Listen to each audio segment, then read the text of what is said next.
Since the Renaissance, both performing and non-performing artists have been self-employed through the sale of their work. This video series will introduce you to several Midwest entrepreneurs who have turned their art into flourishing enterprises.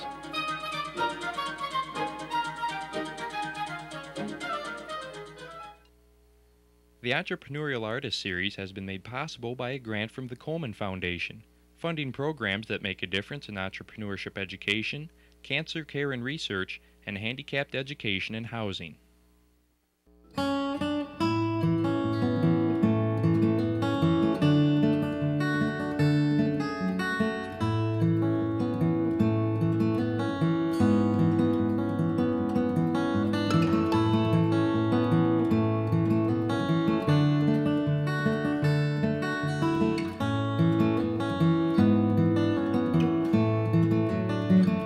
Hello, I'm Julie Swanson. We're here at the DeKalb County Farm Bureau looking at the largest work of master carver Joe Dillett. Let's take a moment to have Joe describe his work. This is the biggest and most exciting carving I've done to date, 32 foot long and 6 foot 10 inches high, and it depicts the 3 seasons of farming. DeKalb County Farm Bureau contacted me about 3.5 years ago and asked me to submit a proposal on this carving. They had several ideas they wanted to depict, and the one that was picked, the idea was this one, the 3 seasons of farming. So the season that we're standing in front of now is the spring season, which is the planting season. The center one section is the summer season, and then the fall, the harvest is on the end. I got a lot of pleasure out of doing this carving. One of the things that I really enjoyed is when I was working on this in my shop, schools in the area would call and ask me if they could bring their class out. And these were it was mostly art students, and the school bus would drive up to my shop and all the kids would crowd in, and I would tell them about the carving.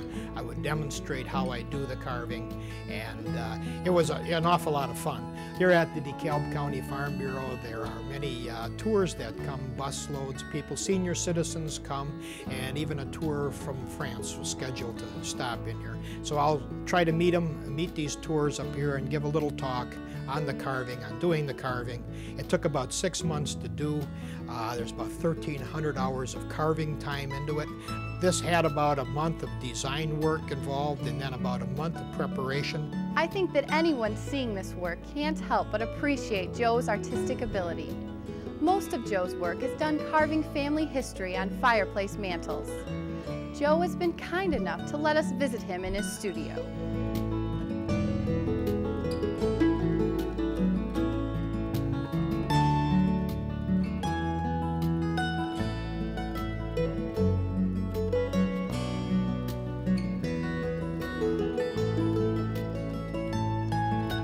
For the entrepreneurial artist, there is more than just passion for the art. They must be able to operate a successful business. Let's spend a few moments with Joe to see how this business operates. The mantles that I work on are, it's a history mantle. I document family histories. And I started doing history mantles when I was doing some work for the Field Museum. They wanted some totem poles done, and I thought, boy, it would be nice to get our history on a mantle. And so anyway, that's how I got the idea. So part of the design work is getting all the family photos, and she had a lot of them. So when she came, she had literally almost a bushel full of photos. And I took those photos and I shot them with my digital camera. So then from that point, I took the photos and I laid them out in chronological order, printed them out, and then from there I created a sketch. The sketch is a full-size sketch, so she could kind of get an idea of what the layout of the mantle was, some of the limitations of the detail that I can get into the mantle. And then after she gave me the approval to start, then I begin the carving on it. So the actual carving is going to take 1 to 2 weeks to get the carving done.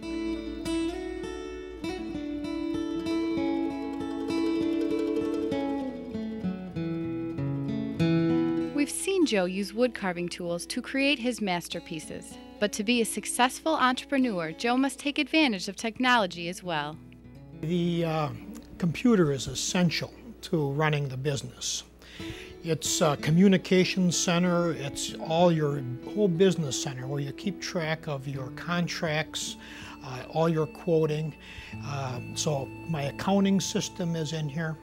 So I can get a running report of what I spend on supplies, what I spend on capital equipment, what my other expenses are, what my utilities are. So anytime throughout the month I have my input and my output on there so I can see what my cash flow is instantly. And that's pretty important when I need to make a decision. If someone comes up with an opportunity to buy something or where I need to spend some money, I can run up my program right away and see where I stand with my capital equipment, with my budget, my cash flow. The ease of the accounting and the ease of running the business with the invoices just makes the business look so professional, and it gives that customer who hasn't had that direct contact with you the confidence that he's dealing with a professional organization. That's just so important for that customer to have that kind of confidence, to keep your record straight, to make sure that your invoicing is on time, that the numbers are correct. And I just couldn't survive without the computer here. But most importantly, what it does is research for me. A person needed to have some chairs replaced and a drawer and 2 doors. I sent some pictures out on the internet, and within hours I got back the fact that that set was made in northern Italy around the turn of the century from a little shop that made only 1 or 2 sets a year out of that shop. And the type of wood was English walnut. There was an abundance of information. Now on the 2 missing doors, there's a little medallion in the center of the door that told a story about this knight. And I didn't know what the story was. So it only took like a day to get all the information to where I can supply the proper pictures on those doors. Without that, we don't have the doors. The family photos were not good enough back in the early times to find out what that dining room set really looked like. So that is just a valuable source of information. Without the computer, to find that information probably would have taken me months, or maybe I could have never found it. From everyday business management to endless research capabilities, the office computer plays an important role in Joe's business. To help express his artistic vision and to ensure his customer satisfaction, Joe has found that technology can clearly communicate all of his ideas and theirs into a visual medium before any carving has started. The computer is an integral part of the design and showing the total concept to the customer of how the finished product is going to look. I can also have several options for the customer so they can actually see these options before the work is even done. This particular case, we were concerned that the box was going to be too big for the room. So by showing it on the computer right to scale, I could see in my mind that it was not going to be too big for the room, and also convinced the customer of that. Besides that, we had several options of how much carving we wanted to put across the surface. So this particular one was the option where we carved deep on the 2 ends, and in the center portion I just had their initial and a couple sycamore leaves because they live in the town of Sycamore. The next option, this one was the one where it was carved all the way across, and the carving was going to be their home. It was going to be a train that their son loves in Walt Disney World. It was going to be loons and several things around their home, things that were particular importance to their home. This one was an option of just the carving in the center portion, and on the 2 ends was just shallow carving, again, of the sycamore leaves. The option they chose, by looking at this, it was easy for them to make a choice, and they went with the one with the carving all the way across the mantle. So then the nice thing about it is I could see this mantle, how it looks in its finished environment, because everything is to scale. I know what the finished product is going to look like. The customer knows what it's going to look like. So that takes all the guessing game out to where you're trying to visualize what your finished product is. And with an artist, that's so important, you know. It's a good communication tool because even if I get a good picture of what the finished product is going to look like, the customer can't see that same picture in their mind. I can describe it, but they're thinking of something totally different. I can show them a graphic picture, and it's ideal. Then they can easily make a choice what option they want. The internet is constantly changing the way the carving shop operates. It gives Joe the chance to expose his work to more potential clients and stay in constant communication with other woodcarvers around the world. The way I use my website, I really don't get a lot of sales off of it. I use it more like a catalog. So people will call me and they'll ask me for a catalog or some kind of a flyer. So the first question I ask them if they've got access to the internet. Then I give them the address for my web page. And from there they can easily see what I have in inventory. They can take a close-up. So if they click on the thumbnail, then they can get a close-up and they can pan right across the mantle. Now they can see my other capabilities in there too. If they're interested in a church carving or an altar, I also have examples of that in the website. So they can go to various categories, the religious carvings or like cowboys or whatever they want, and they can see examples of my work. Almost everybody's got access now to the internet, and so that's a marketing tool that has saved me an awful lot of time. Also on the internet, I have lists that I communicate with other carvers. So there's about 600 carvers that are on these lists. And I use them for resources and for marketing. If I'm overloaded on work, I can download some of my work to them. I just couldn't get along today without the internet. I come in here in the morning and I turn on the computer, I pull in my email, and in comes those lists, the communication from the other wood carvers, and it's messages to everyone. And so I get maybe 40, 50 messages a day, or at least in the morning. Before I go home at night, maybe there's another 30 that have accumulated. I use that to go out and find sources for wood, other information on tools, networking with other people on there, certain kind of paint that I'm looking for. The information is out there, and it saves me so much time in finding and doing research. Just about all of us have a computer in our homes now. We often overlook what a powerful resource this can be. The use of computers and the internet is something that Joe relies on every day. He has just shown us what an important business management, research, marketing, and communication tool they are.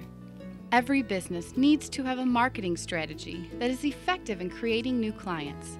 An artist has the unique quality of creativity, which should give them an edge when they apply that same creativity to their business. Joe has found his most successful marketing plan is yet another passion of his, religious carvings.